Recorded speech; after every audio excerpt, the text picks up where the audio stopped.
In order of merit যদি বলি, তাহলে এই মুহূর্তের হচ্ছে আমরা যে বাজেটটা দিয়েছি বা যেটা দেওয়া হয়েছে সেটার সময় বারবার বলা হয়েছে এইবার প্রথম পাস হয়েছে, হ্যাঁ পাস হয়েছে যেটা বলছি, অন্যান্য সময়ের চাইতে এবারে একটু বেশি করে বলা হয়েছে যে এটা বাস্তবায়ন করা যাবে কিনা। বাস্তবায়ন যোগ্যতার প্রশ্ন নিয়েই বাজেট আলোচনায়, বাজেট বীক্ষণে যেটা ছিল বেশি, সেটা হচ্ছে বাস্তবায়ন করা যাবে কিনা, অর্থাৎ বাস্তবায়নের উপরে জোর দিতে হবে এবং সেটা খুব সিরিয়াসলি মনিটর করতে হবে, দেখতে হবে। ইতিমধ্যে প্রায় 1 মাস হয়ে গেছে বাজেট পাস হয়ে যাওয়ার পর। আমি ছোট উদাহরণ দেই এই বলে, যে এবারের বাজেটে বলা হয়েছে যে 3 মাসের মধ্যে যদি আপনি রিটার্ন জমা দেন ব্যক্তি করদাতার, তাহলে আপনি ওই যে যত রেয়াত বা এইসব সুবিধা পাবেন, অর্থাৎ আপনাকে এনকারেজ করা হচ্ছে আপনি 3 মাসের মধ্যে রিটার্ন দেবেন, যেটা এক সময় ছিল তাই, পরে ওইটা তো নভেম্বরে গেল, তাই এটাকে ওনার ধারাবাহিকভাবে আনার চেষ্টা করা হয়েছে। বলছে 3 মাসের মধ্যে যদি দেওয়া হয় তাহলে you will be getting many facilities etcetera. এরপরে যদি দেন তাহলে আপনার আস্তে আস্তে জরিমানা, তারপরে ওই যে ওইগুলো পাবেন না, ইত্যাদি ইত্যাদি। আমি মনে করি that is also a very lucrative good decision. But the question is, 3 মাসের 1 মাস তো চলে গেল, আপনি এখনও ওই আয়কর পরিপত্র একটা জারি করতে হয়, কারণ অর্থবিধি যেটা পাস করা হয় ওখানে তো শুধু এসকেসি বলা থাকে যে এই হবে এই হবে, কিন্তু এটার ইন্টারপ্রিটেশন, এই জিনিসটা এইভাবে হবে, কি করতে হবে। যেমন ওনারা প্রায় বলেছেন যে বাড়ি ভাড়ার বা বাড়ির মালিকের কি কত দিতে হবে, এইসব নিয়ে কিছু কথাবার্তা আছে। এইগুলো কিন্তু ওই ভালো করে কষা হয়, ওই আয়কর পরিপত্র 1 এটা জারি হতে হয়, ওইটা হলে ওই অনুযায়ী ব্যক্তি বা ওই আয়কর আইনজীবী তিনি, ওইটা না হওয়া পর্যন্ত জানি না এটার কি ব্যাখ্যা হবে, কি হবে, এটা বসে থাকে। 1 মাস চলে গেছে, তাহলে 2 মাস সামনে আছে, এখনও ওই পরিপত্র জারি হয়নি। আরেকটা হচ্ছে অনলাইনে দেওয়ার ব্যাপারটা। তো অনলাইনে দেওয়ার ব্যাপার হলে অর্থবিধিতে যেসব নতুন নতুন বিষয় বলা হয়েছে, যেমন প্রথমটা হবে 4 লাখ, তারপরে 10%, 5%, এইগুলো কিন্তু সিস্টেমের ভিতরে ফিট ইন করে দিতে হবে, অর্থাৎ আপগ্রেড করে দিতে হবে সিস্টেমটা, অনলাইনের সিস্টেমটা। তাহলে না it will read your entry. হ্যাঁ, আমার এত হয়েছে, ওখানে যদি লেখা থাকে এটা 10% এত হবে, অটোমেটিক্যালি মেশিন ক্যালকুলেট, সেই আপডেটটাও এখনও করা হয়নি, 1 মাস চলে গেল।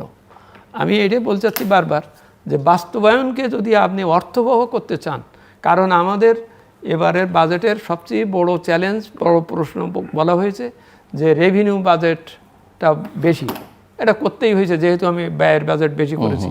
তো সুতরাং আমার রেভিনিউর উপরে বেশি অ্যাটেনশান দিতেই হবে, থাকতে হবে। সেইটাতেই যদি এই দেখা যায়, যেমন ইতিমধ্যে এনবিআর একটা প্রশাসনিক পরিবর্তনও করা হয়েছে, হ্যাঁ, সেটার কি পরিস্থিতি, সেটা কেমন প্রকাশ করা হচ্ছে, সেই ব্যাপারগুলো দেখার ব্যাপার আছে। তো সেই জন্যেই এইসব প্রশ্নগুলো যাতে না ওঠে এবং সুন্দরভাবে করা যায় সেটা দেখার, এবং ওই বাস্তবায়নের উপরেই আমি থাকতে চাচ্ছি, যে বাস্তবায়ন যোগ্যতাটা, বাস্তবায়নটা দেখাটা। এবং আমরা বলেছিলাম যে 1 জুলাই থেকেই যেন মিডিয়াও বা সবাই যেন সোচ্চার থাকে। এটা অতীতে যেটা হয়, ওই বাজেট পাস করার দিন পর্যন্ত সবাই খুব সোচ্চার থাকে, এটা হচ্ছে কেন, ওটা হচ্ছে কেন ইত্যাদি সমালোচনা ঝড় তুলে তুলে, আর যেই পাস হয়ে যায় আনটিল নেক্সট ইয়ার, ওই যে সম্পূরক বাজেট আসার আগ পর্যন্ত, অর্থাৎ মে মাস বা জুন মাস পর্যন্ত সবাই ঘুমায়, কথা বলেন, একবারও জিজ্ঞেস করে না। শুধুমাত্র সাম্প্রতিককালে মিডিয়া আমাদেরকে একটু প্রশ্ন করে, যেহেতু আমরা এনবিআরে ছিলাম, স্যার দেখেন স্যার টার্গেট এত ছিল, উনি তো করতে পারেন নাই, আমারে জিজ্ঞেস করে। তা আমি বললাম এটার উত্তর আমি কেন দেবো, কীভাবে দেবো, ও পারে না কেন, অর্থনীতি ঠিক করা হয়নি, এ করা নয়, তা হয়নি ইত্যাদি, যা যেভাবে বলে একটু উত্তর দেই।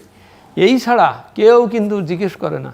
যেমন আমি বলি যে সংস্কার করার জন্যে 2টা কমিটি আমরা যেটা করলেন, বিজনেসম্যানদের কথাতেই তো, স্টেক হোল্ডারের কথাতেই তো আমরা সুপারিশগুলো করলাম। বিজনেসম্যানরা কিন্তু বাজেটের সময়ও না, এখনও নাই, একবারও বলতেছে না যে ওনারা যে সুপারিশটা দিয়েছেন সেইটা বাস্তবায়ন করছেন না কেন। কারণ এই বাস্তবায়নটা তো হবে ওনাদের স্বার্থেই, সকলের স্বার্থে, অর্থাৎ প্রশ্নটা ওইভাবে উঠতেছে না। যেমন পার্লামেন্টের থেকেই প্রশ্নগুলো ওঠা উচিত, কারণ পার্লামেন্টে আমরা তাকে পাঠিয়েছি রিপ্রেজেন্টেটিভ হিসেবে, আমার রিপ্রেজেন্টেটিভ হিসেবে। আমি রাস্তায় যাতে মব না করি, না করি, উনিই কথা বললেই ওইটাই হবে। সেখান থেকে কিন্তু বাজেটের আলোচনার ভিতরে কিন্তু এইসব বিষয়গুলো নাই, যে আমরা এইটা কেন, ওইটা কেন, বা এটা কী হচ্ছে, ও আলোচনা অন্যদিকে যাচ্ছে বা যা হচ্ছে।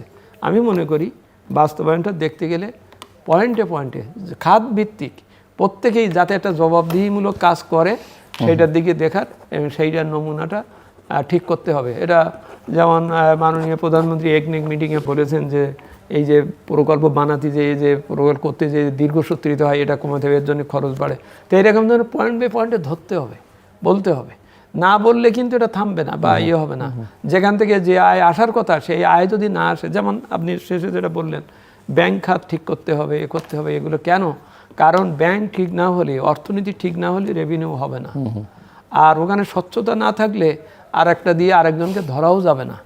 এই ধরার পথ, ধরার বিষয়, ব্যাংকিং সেক্টর এগুলো সবাইকে যার যার মাত্রায় আনার জন্যই যে যে করা উচিত, চেষ্টা করা উচিত সেগুলো। যেমন আপনি হয়তো ফ্যামিলি কার্ডের কথা বলবেন বা খাল কাটার কর্মসূচি, অলরেডি তো বর্ষাকালে এসে গেছে, খাল কাটার কদ্দূর কী হচ্ছে এটা দেখতে হবে। এখানে দৃষ্টিভঙ্গিটা এরকম থাকবে, আপনি নিজে সরকারি পয়সা দিয়ে খাল কেটে রেখে আসবেন, দুদিন পরে ওর কোনো খোঁজ থাকবে না।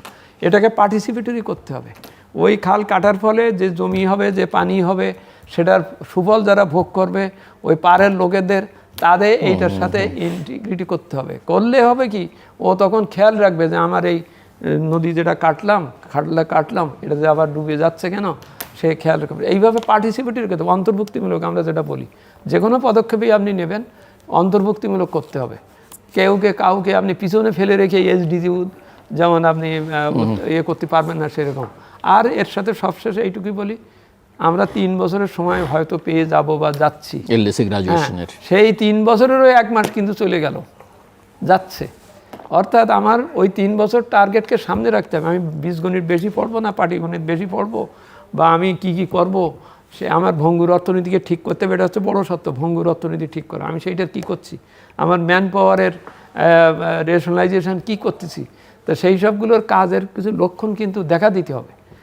নইলে আবার সেই মনে হবে 3 বছরের সিদ্ধান্ত এখনো পর্যন্ত এটা আসলে হয়নি না, ওই জেনারেল বডি যাবে আর এবং যতদূর ধারণা করা যে 3 বছর হবে না, হয়তো 1 বা 2 বছর ম্যাক্সিমাম কিছু সময় পাওয়া যাবে। যাই দিক তার ভগ্নাংশ হিসেবে প্রত্যেকটা দিনকে কাউন্ট করতে হবে, কাউন্ট করতে হবে। নইলে আবার প্রশ্নটা হয়তো তোলাই যে আবার আপনি সময় চাইলাম কিন্তু আমরা এর মধ্যে কি কাজ করলাম, আপনি বুধবারে যে আবার বলবেন না কালকে আমি পরীক্ষা দিতে পারবো না, আমার জামা ঠিক নাই, এই কথা বললে হবে না।